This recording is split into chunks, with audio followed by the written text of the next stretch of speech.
কথা নয়, যা দেখি চারিপাশে এমনই তো হয়।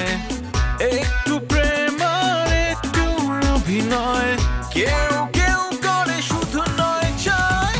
সিটি লাইফে সব দেখে নাও হে, সিটি লাইফে সব দেখে নাও হে, সিটি লাইফে সব দেখে নাও হে, সিটি লাইফে সব দেখে নাও হে। তুই যদি আমার কথা রাখতে পারোস, আমাদের সবার কথা রাখতে পারোস, তাহলে কিন্তু আমার রাজি হবো। এখন তুই কথা দে যে বাইক কিনবি, ঠিক আছে, তুই নিজে স্বাবলম্বী হইতে চাইতেছিস, কাজকর্ম করতে চাইতেছিস। 30 এই যে 50 দিলাম, 20 নিলাম। আমার মনে হয় এই বাসায় আমি থাকবো না। আমার যেদিকে দু চোখ যায় আমি সেদিকে চলে যাব। That will be better. থাকো তখন তুমি আর তোমার বোন মিলে এ বাসায় রাজত্ব করো এই বাড়ির। কি কি কইলো তোমার ম্যাডামে? কষ্ট কেন, মুখটা এম করে রাখছিস কেন? ও রাগ করছে, ও পড়তেছিল, আমি ওর পড়ার সময় ফোন দিয়ে ডিস্টার্ব করছি। ওই যে ওয়েটিং পাইছে না, ও তো পড়ালেখা করতেছে। ও রাগ করছে যে আমি না পড়ে ওরে কেন ফোন দিয়ে ডিস্টার্ব করি। তুইও পড়তে যা, পড়তে যাইতে যেতে কই যাবি, পড়তে গেছে।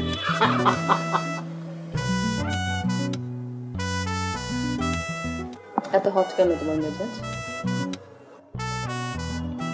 এত সুন্দরী একটা মহিলা তুমি, যখন তখন তেলে বেগুনে একেবারে ছ্যাপ করে জ্বলে ওঠে কেন? তোমার সাথে কেউ আরাম করে কথাই বলতে পারে না, যে কিছু বলতে আসে ব্যাস তুমি রাগ দেখিয়ে ফেলো।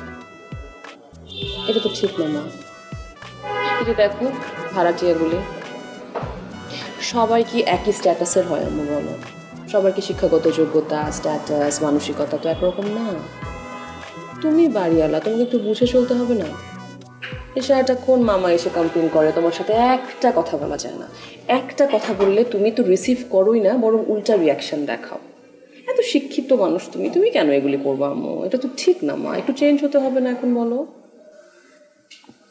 দেখ না, আমি তো আসলে আমি তো ঠান্ডাই থাকতে চাই, চাই যে রাগ করবো না। আসলে সিচুয়েশন এরকম একটা অবস্থার মধ্যে নিয়ে যায় যে তখন আমি আর নিজেকে কন্ট্রোল করতে পারি না। আমি কিন্তু আসলে রাগ করতে চাই না মা, কারোর সাথে রাগ করতে চাই না, না তোর মামার সাথে, না তোর সাথে, না কারোর সাথে। কিন্তু এই যে আমার মত মতো তো কিছু হয় না, কেউ তো আমার কথা শোনে না। এই দেখ তুই, হ্যাঁ, তোর সাথে আমি সব সময় ঠান্ডা থাকতে চাই, কিন্তু তুই তো আমার কথা শুনিস না। বল কোনটা শুনি নাই আমি তোমার? এই যে কবে থেকে বলছি তুই বিয়েটা করে ফেল, বিয়ে করলেই তো বাস আমি ঠান্ডা হয়ে যাই। আমি তো আর কারোর সাথে কোনো রাগারাগি করবো না, কিচ্ছু করবো না, সত্যি বলছি। তুই বিয়ে করে দেখ, বিয়ে করার পরে আমি একেবারে চেঞ্জ হয়ে যাব। মানে আমার বিয়েটাই সলিউশন? হ্যাঁ হ্যাঁ, মানে 7 খণ্ড রামায়ণ পড়ে সীতারামের মা, মানে ঘুরিয়ে পেঁচিয়ে তুমি শেষ পর্যন্ত আমার বিয়েতেই নিয়ে আসলা কথাটা, তাই তো? বাদ দাও না আম্মু এখন আমার বিয়ের কথাটা, বিয়েটা একটু সাইডে রেখে যে কথাগুলি আমি তোমাকে বললাম সেটা একটু শোনো। ভাড়াটিয়াদের সাথে একটু ভালো বিহেভ করো, না হলে চলে যাবে তারা, তারা তোমার সাথে মিসবিহেভ করে ফেলবে, তখন এটাকে আমার বা মামার কারণ দেখতে ভালো লাগবে বলো? আমি তো সেটাই বলতে চাচ্ছি যে আমার মাথা একদম ঠান্ডা হয়ে যাবে, বরফের মতন ঠান্ডা হয়ে যাবে। তুই বিয়ে কর, 2-4টা ছেলে মেয়ে হোক, আমার নাতি নাতনি বাসায় আসুক, এদিকে এদিকে দৌড়াদৌড়ি করবে, খেলবে খেলবে, আমি ওদের সাথে খেলবো, ওদেরকে নিয়ে ব্যস্ত থাকবো। আমি তোদের এই সংসারের মধ্যে আমি থাকবো না, আমি কোনো ঝামেলার মধ্যে থাকবো না। সমস্ত ঝামেলা বাড়ি ঘরের যা কিছু আছে সব নাজমি দেখবে, তুই দেখবি, যা ইচ্ছা তোরা তাই করবি, আমি আমার নাতি নাতনি নিয়ে থাকবো। আমি তো বারবার বলছি যে এইটাই হচ্ছে একমাত্র সলিউশন। তুই করে দেখ, দেখ আমার চেঞ্জ আসছে কিনা। হ্যাঁ দেখ। ব্ল্যাকমেইল করছো তো? আমি বিয়ে করবো না আম্মু, আমাকে এভাবে ব্ল্যাকমেইল করে কোনো লাভ নেই। তাহলে তাহলে এটাই আমার ক্যারেক্টার, আমি এরকমই থাকবো, কোনোদিন আমি ঠিক হব না, ঠিক আছে?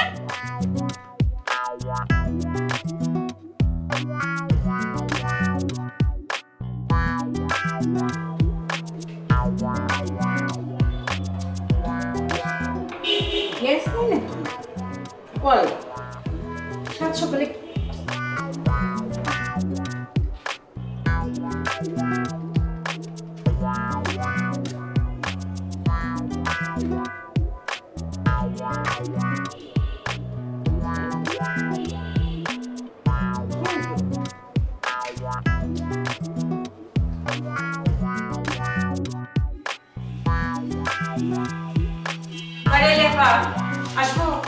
আসেন আসেন, বসেন। কি সমস্যা? সমস্যা না থাকলে কি সকাল সকাল আপনারা এসে বিরক্ত করি? আপা, সকালে রান্না করুন, গ্যাসের চুলা জ্বালাইতে গেছি, গিয়া দেখি গ্যাস নাই। তো গ্যাস নেই, আমি কি করবো? ও আল্লাহ, আপনি হয়েছে বাড়ির মালিক, বাড়িওয়ালি, গ্যাস না থাকলে আপনিই তো ব্যবস্থা করবেন। বা গ্যাসের লাইনটা দিয়ে দেন তো। আরে কি বলছেন এসব? আমি গ্যাসের লাইন চালু করব কিভাবে? আমি কি গ্যাসের লাইন বন্ধ করছি নাকি? আপনি বাড়ি ভাড়া নিছেন, আপনি গ্যাসের বিল দেন, সেখানে আমি গ্যাসের লাইন কিভাবে বন্ধ করব, চালু করব? কি বলছেন এসব? আপা, আপনি না করলে কে করব? আপনিই তো সব, বাড়ি তো আপনার, আপনিই তো গ্যাসের লাইন বন্ধ না করলে তো গ্যাস থাকতোই। শোনেন আপা, আপনি ঢাকা শহরে নতুন আসছেন তো, আপনি বুঝতে পারছেন না। প্রায় সকালবেলায় এই সমস্যাটা হয়, আর দুপুরের মধ্যে চলে আসবে। আপনি একটা কাজ করেন, রান্না বান্নাটা দুপুরবেলা করেন। এটা কি কথা? আমার ছেলে মেয়ে এখন ইউনিভার্সিটিতে যাইবা, আজকে প্রথম দিন, আমি রান্না করে নাস্তা দিমু, তারপর তারা খাইয়া যাইব। এটা কি দুপুরে করলে হইব? এটা আপনি কি করেন? আর আপনি কিন্তু কথায় কথায় আমার অনেক আন্ডার এস্টিমেট করেন। বলেন গ্রাম থেকে আসছি, আরে আপনি গ্রামে আমগো বাড়ি দেখছেন? আমরাও তো ওখানে গ্যাস ব্যবহার করছি, কই আমগো গ্যাস তো কোনো সময় যায় নাই। আচ্ছা ঠিক আছে, আমার এত কিছু জানারও দরকার নেই, শোনারও দরকার নেই। গ্যাস যখন ঝামেলা হচ্ছে, আপনি হোটেলে গিয়া পরোটা, ভাজি ভুজি যা আছে সব নিয়ে এসে বাচ্চাদেরকে খাওয়ান। আর যদি তা না পারেন, তাহলে দোকান থেকে পাউরুটি আর কলা কিনে এনে সেগুলি খাওয়ান। আহারে, কি বুদ্ধি দিলেন যে আমি হোটেল থেকে পাউরুটি নাস্তায় না খামো? আমার পোলাপানি কি সব অভ্যাস আছে? জীবনে এরা দোকানের পাউরুটি আর ভাজি খায় নাই। আমি সারা জীবন একদম গরম গরম ভাত রান্না করে দিছি, ভাজি করে দিছি, সেইটা তারা খাইয়া গেছে। দোকানে সব খাইলে কি তারা কি অসুস্থ হয়ে এখন মরবো নাকি? শোনেন, অভ্যাসটা একটু বদলান। ঢাকা শহরে আসছেন না, ঢাকা শহরবাসীর মতন থাকে। 3 বেলা ভাত খাওয়া বন্ধ করেন। সকালবেলা পাউরুটি কলা, আর নালে পরে ওই ভাজি পরোটা এগুলো খাওয়ান। 3 বেলা ভাত খায়। অভ্যাসটা একটু বদলান তো আপা। আর তারপরেও যদি না পারেন, তাহলে আগের দিন রাত্রে, পরের দিন সকালবেলা কি নাস্তা করবে সেটা তৈরি করে রাখবেন। তারপর আপনি গ্যাস এনে দিবেন না পা? আমি কোনো খুব ভালো করে জানি আপনি আমাকে শুরু থেকে খুব অপছন্দ করেন, এই জন্য আপনি গ্যাস সিলিন্ডার আজকে বন্ধ করে রাখেন। কি মুসিবতের মধ্যে পড়লাম। আপনি একটা কাজ করেন আপা, আপনি আশেপাশে 10টা বাড়িতে যান, গিয়ে জিজ্ঞাসা করেন, সবার বাড়িতে একই সমস্যা। তারপরে যদি আপনার বিশ্বাস না হয়, তাহলে ঢাকা শহরে যদি আপনাদের কোনো আত্মীয় স্বজন থাকে, তাকে ফোন করে জিজ্ঞাসা করেন। তারপরেও যদি আপনার বিশ্বাস না হয়, আর আপনার যদি মনে হয় যে আমি গ্যাসের লাইন বন্ধ করে রাখছি, তাহলে আমি গ্যাসের লাইন বন্ধ করে রাখছি। যা পারেন তাই করেন। আর যদি ভালো না লাগে, তাহলে অন্য বাড়িতে যান, যে বাড়িতে সারাক্ষণ গ্যাস থাকে, যান। হাইরা, কি আজব বাড়িতে সকালবেলা বলে গ্যাস থাকে, এই কথা আমার কয়ে দিতে বলে। বাসায় চাকরি নাম নিজেই থাকে।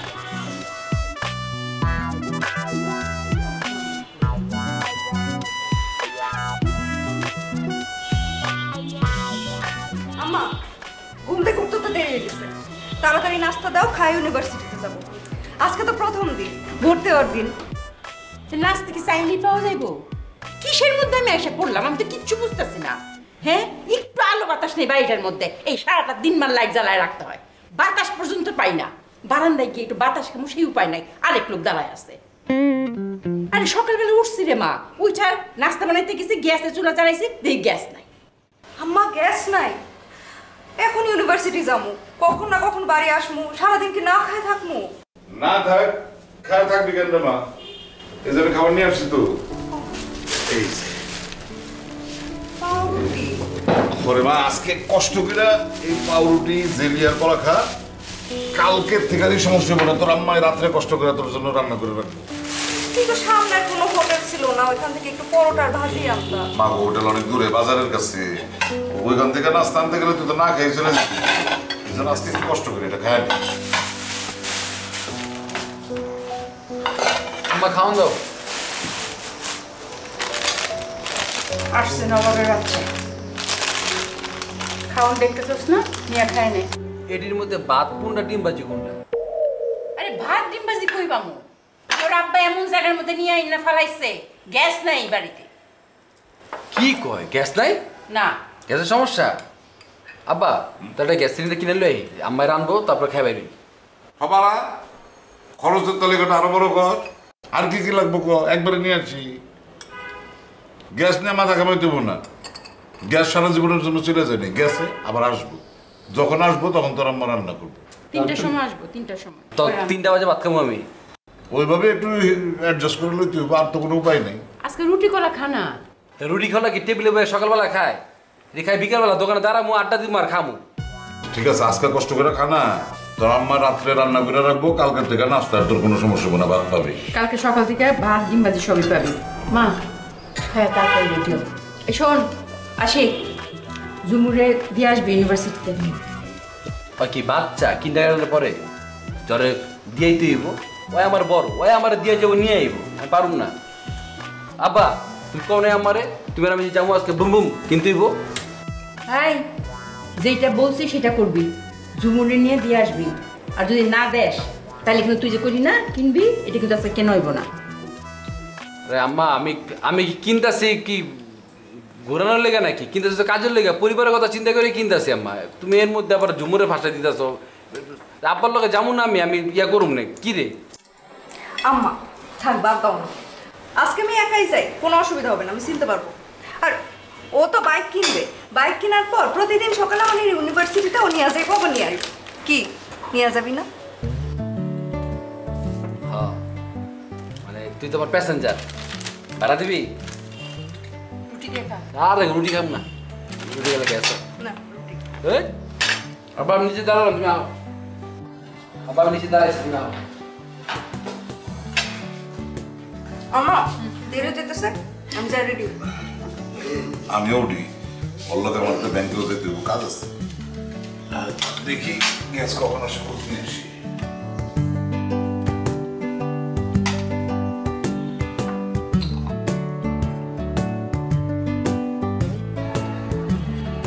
হ্যালো হ্যালো, ইয়ে ফয়সাল, জি বলছি। কেমন আছো তুমি? জি আমি ঠিকঠাক আছি, আপনি কেমন আছেন? তুমি কি আমাকে চিনতে পারছো? মানে আমি হচ্ছি শাহানা আর কি, ওই যে তোমার মামার বাসায় যে আসো না, ওই যে তার বাড়িয়ালি আর কি। হ্যাঁ হ্যাঁ জি আপনার নাম্বার সেভ করা আছে, বলুন। তাই খুব খুশি হলাম। ইয়ে এই সকাল সকাল তোমাকে ফোন দিলাম, তুমি কিছু মনে করো নাই তো? না আপনি বলুন। না মানে ইয়ে বলতে চাচ্ছিলাম যে এই যে তোমাদের রিলেটিভ, ওরা তো আসলে গ্রাম থেকে আসছে, মানে ঢাকা শহরের ইয়ে হালচাল বুঝে না। এই ধরো এই যে আজকে সকালবেলায়, হ্যাঁ এই যে গ্যাস একটু কম আসছে, প্রায় হয় এরকম না, গ্যাস একটু কম আসে আবার একটু পরে ঠিক হয়ে যায়, এটা তো তারা বুঝে না। দেখো সে আজকে সকালবেলায় এসে আমাকে বলছে যে আমি নাকি গ্যাস বন্ধ করে দিছি। এটা একটা কথা হলো বলো? তাকে কিছুতেই আমি বুঝাতে পারলাম না যে আমি গ্যাস বন্ধ করি না, মাঝে মাঝে এরকম হয়, একটু গ্যাস কম আসে আবার ঠিক হয়ে যায়। কিন্তু না, সে একেবারে চিৎকার চিল্লাচিল্লি করে আমার একেবারে মাথাটা গরম করে দিল। এই জন্য ভাবলাম যে তোমার আত্মীয় তো, তুমি যদি একটু বুঝিয়ে টুঝিয়ে বলতা, মানে শহরে হালচাল তো ওরা বুঝে না, এটা একটু যদি তুমি একটু নরম সুরে মানে বাসায় এসে একটু যদি বুঝিয়ে বলতা তাকে, তাহলে একটু সুবিধা হতো। এই বামে রাখেন তো, বামে রাখেন, বামে রাখেন। হ্যালো, আপনি কি শুধুমাত্র এই কথাটা বলার জন্য আমাকে ফোন করেছেন? না ইয়ে মানে হ্যাঁ কিছুটা এটা, আবার আরেকটা কারণেও ফোন করেছি। মানে এটা কেমন করে বলবো তোমাকে, মানে তোমার সাথে তো পরিচয় হলো না, তোমার সাথে এত গল্প টল্প করবো ভেবেছিলাম, সেই জন্যই আর কি, যে তুমি সেদিন আসলা চট করে চলে গেলা, আমি তোমাকে একটু চাও খাওয়াতে পারলাম না, কিচ্ছু খাওয়াতে পারলাম না, কি যে আফসোস লাগছে। তো এই জন্য ভাবলাম তুমি যদি একটু আসো, বসে গল্প করব, একটু চা নাস্তা খাবো, এই জন্যই আসলে ফোন করেছি। দেখেন আন্টি, আমি আসলে ইউনিভার্সিটিতে পড়াই, তো আমি যথেষ্ট ব্যস্ত। সো আমার কখনো সময় হলে আমি এসে দেখা করে যাব, চা খেয়ে যাব, ঠিক আছে? আচ্ছা ঠিক আছে, কিন্তু আসতে হবে, কিন্তু কথা কিন্তু তোমাকে দিতেই হবে। আমার এখানে এসে একসাথে বসে গল্প করবো, চা খাবো, নানান রকম জিনিস খাবো, আমি তোমার জন্য নানান রকম জিনিস বানিয়ে তোমাকে খাওয়াবো। হ্যাঁ এটা আমি ভেবেছি। আন্টি আমি একটু ব্যস্ত আছি, পরে কথা বলছি আপনার সাথে। পরে ফোন দিবা? ঠিক আছে, কিন্তু মনে করে কিন্তু ফোন দিবা। হ্যাঁ আমি তোমার ফোনের অপেক্ষা থাকবো। বাই। বিরক্তিকর। চলুন তো মামা।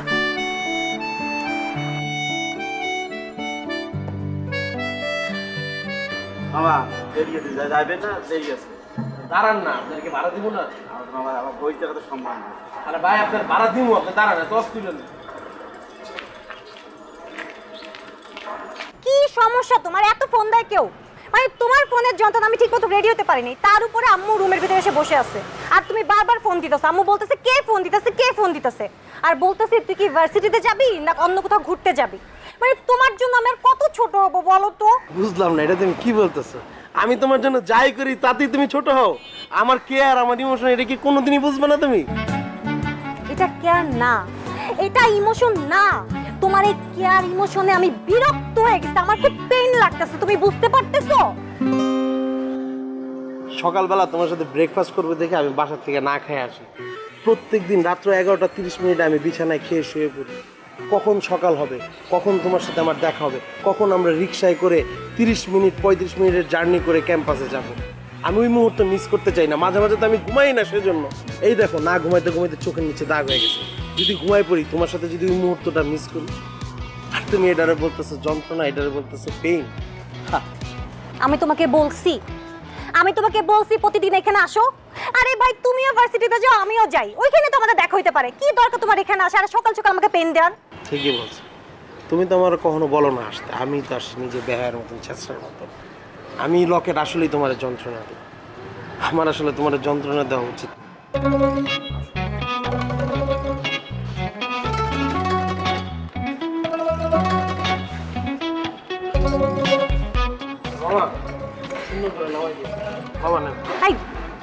নেন মানে তুমি যাবো না? আমি তো তোমার অনেক বিরক্ত করি, যন্ত্রণা দিই, আমি না যাই, তুমি যাও। লকেট এমনিতে অনেক দেরি হয়ে যেতেছে, উঠো। তুমি যাও, আমাদের ক্যাম্পাসে দেখা হবে। লকেট উঠো, আসো আসো।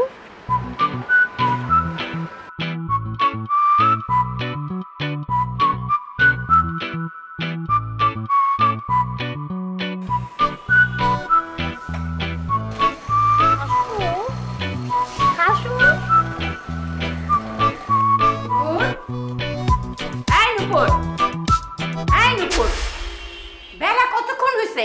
সবাই তো যে যার কাজে চলে গেছে আর তুই এখন পড়ে পড়ে ঘুমাইতেছ। ওঠ। আম্মা উঠে কি করবো? কলেজ ভর্তি হয়ে বই খাতা কিনে পড়তে বসবো না। আর কলেজ শুরু হয়ে গেল তো প্রতিদিন সকাল সকাল উঠতে আমি একটু আরাম করে ঘুমাই। কলেজ যখন শুরু হবে তখন তুই পড়তে বসবি, আর এতদিন কি করবি? হ্যাঁ, আমি যে সকাল থেকে রাত পর্যন্ত কাজের মহিলার মতো সারাদিন খাইটা মরতাছি আর তুই কিন্তু ঘুমাইতেছস। আয়, কলেজ শুরু না হওয়া পর্যন্ত তুই আমার সাথে কাজের মধ্যে সহায়তা করবি। আয় ওঠ, আয় নুপুর, ওঠ ওঠ। না, আমি গেলে তুই উঠবি না, আমি জানি। তুই উঠ, উঠে বস, উঠে বস, উঠে বস, ওঠ। 5 মিনিট সময় দিলাম, 5 মিনিটের মধ্যে বিছনাপত্র সব কিছু গুছায় রান্নাঘরে আয়, আমার সাথে কাজে। এই বাসে একটু শান্ত মতো ঘুমাই করবো।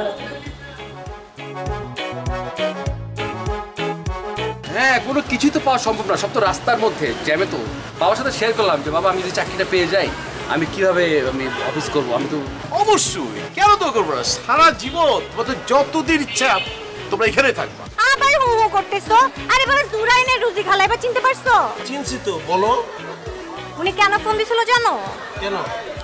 আর ওই যে গত সপ্তাহে রুজি খালার ছেলে বিয়ে খেতে গেলাম না, হঠাৎ করে তো ওনার মানে ননদ এসে আমাকে জিজ্ঞাসা করতেছে আমার নাম কি,